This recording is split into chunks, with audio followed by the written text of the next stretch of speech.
Work-life balance, it's a concept we all know, a phrase that's been floating around boardrooms for decades. But right now in the global workplace of 2025, it's never been more supercharged, more divisive, more hot. On one side, you have a generation conditioned to see late nights as a down payment on success willing to sacrifice for advancement. On the other hand, a new wave of professionals is drawing a hard line in the sand armed with a simple, powerful mantra. When it's time to log off, it's time to log off. A quote that went viral across TikTok and LinkedIn captures this new reality perfectly. Gen Z doesn't live to work, they work to live. This isn't just a preference, it's a fundamental shift in the social contract of employment. It's a philosophy that's creating seismic waves, leaving millennial managers caught between the old guard and the new, struggling to keep their footing. So what happens when these two worldviews collide in the same Slack channel? What clashes are these differing views on work-life balance creating in the workplace? And more importantly, how can both generations find common ground on the path to happiness and efficiency? Don't miss out on insightful workplace culture analysis. Hit the subscribe button now to catch our latest episodes.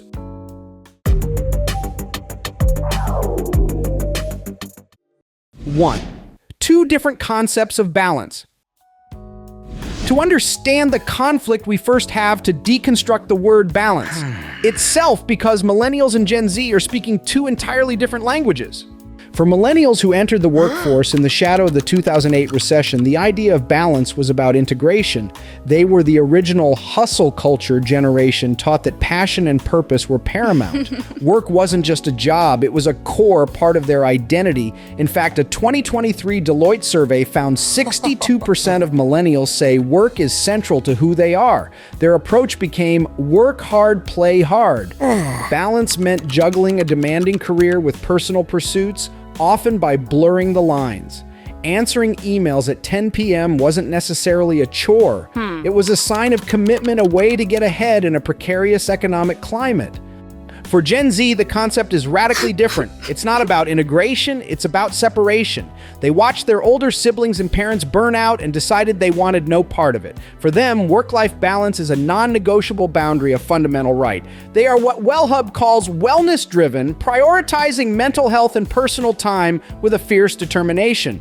They saw the pandemic prove that flexible work is possible, and they have no intention of going back to a system that demands their entire lives for a paycheck. As one sociologist specializing in generational trends explains, Gen Z grew up with burnout culture as a headline, not a secret. A Cigna survey found a staggering 98% of them show signs of burnout. They're not being lazy, they're being pragmatic. They are treating burnout not as a personal failure, but as a systemic risk to be actively avoided. Their strict boundaries are a preventative health measure. This fundamental difference, integration versus separation, is the tectonic plate upon which all other generational workplace conflicts are built. 2. Conflicts and consequences. When these two philosophies meet in the daily grind, the friction can be intense. Let's examine two all-too-common scenarios where this clash has real consequences. First, there's the story of the boss who texts at 10 p.m. Chloe, a 24-year-old Gen Z graphic designer, my manager, Ben, he's great, really smart, but he's a millennial and he just never stops. I'd get Slack messages at 9, 10, even 11 p.m. Just a quick thought on the logo, or can you look this over before tomorrow? At first I replied because I wanted to be a team player, but I started feeling this constant pressure, like my brain was never allowed to shut off. My apartment wasn't my personal space anymore, it was just a satellite office. I felt invaded, pressured, and stressed, so I made a rule for myself. After 6 p.m., my phone notifications for work are off. The first time I didn't reply until the next morning, I could feel the tension. Ben was a little cold and I knew he wasn't happy. Ben, a 33-year-old millennial marketing manager.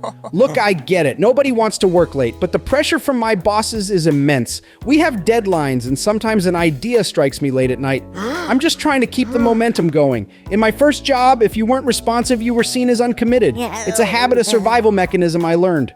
When Chloe just ignored my message, my first thought was, does she not care about this project? It felt like a lack of commitment, even though I know that's probably not how she sees it. Then there's the second flashpoint. They refuse to go to the weekend team building. Maria, a 36-year-old millennial sales director. We hadn't had a proper team event since before the pandemic. I was so excited. I planned this whole weekend retreat, some workshops, some fun activities, a chance for everyone to bond outside the office. It was optional, but strongly encouraged. One of my youngest team members, a 22-year-old, just flat out said no. He told me, "Thanks for the invite, but I have personal plans that weekend." I was honestly shocked. I felt disrespected. My leadership sees these events as vital for team cohesion, and his refusal made the team look less committed. I couldn't help but think, this kid lacks commitment. From the Gen Z employee's perspective, the weekend is their time to recharge, a crucial boundary to protect their mental health.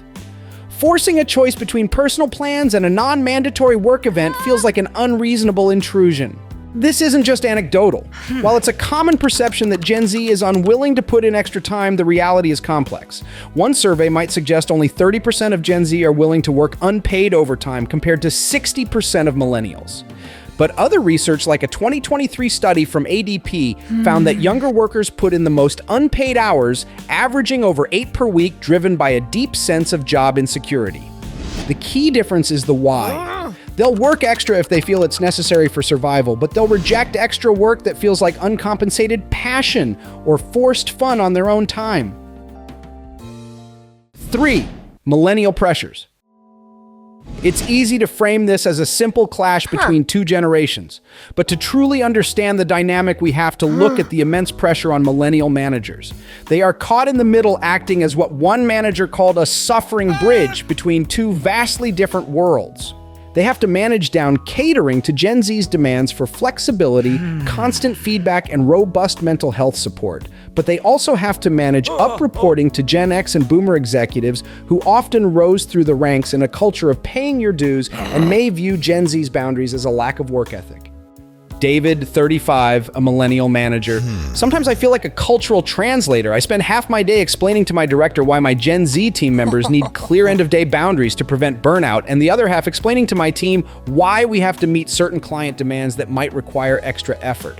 I'm constantly trying to soften the expectations from above while trying to justify the needs from below. On top of that, my own generation's pressure to succeed, to buy a house, to provide for my family, it's all still there. Many days I'm more exhausted than anyone. This bridge role is a massive source of invisible labor. Millennial managers known for their empathetic style often fall into the momager trap, becoming a combination of parent and manager, taking on the emotional burdens of their team to ensure psychological safety. This constant mediation, translation, and emotional support is a direct path to their burnout, a quiet crisis brewing in the middle management layer of almost every organization. 4. What companies are doing to adapt. The good news is smart companies are recognizing that this isn't just a people problem, it's a systems problem. They're not trying to force Gen Z to change. They're changing the system to support a healthier, more productive workforce for everyone. One of the biggest moves is creating policies that formally protect personal time. Tech giants like Atlassian and Facebook have pioneered no meeting Fridays or quiet hours, where internal meetings and emails are restricted. Research from Neoma Business School shows these policies directly lead to less stress, more autonomy, and higher productivity. An HR manager from a tech company. We realize that constant connectivity doesn't increase productivity, it just accelerates burnout. Our quiet hours policy from 6 p.m. to 8 a.m. isn't just a suggestion, it's a rule. We encourage employees to completely disconnect. The result, people are more focused and energized during the day. It's about output, not hours.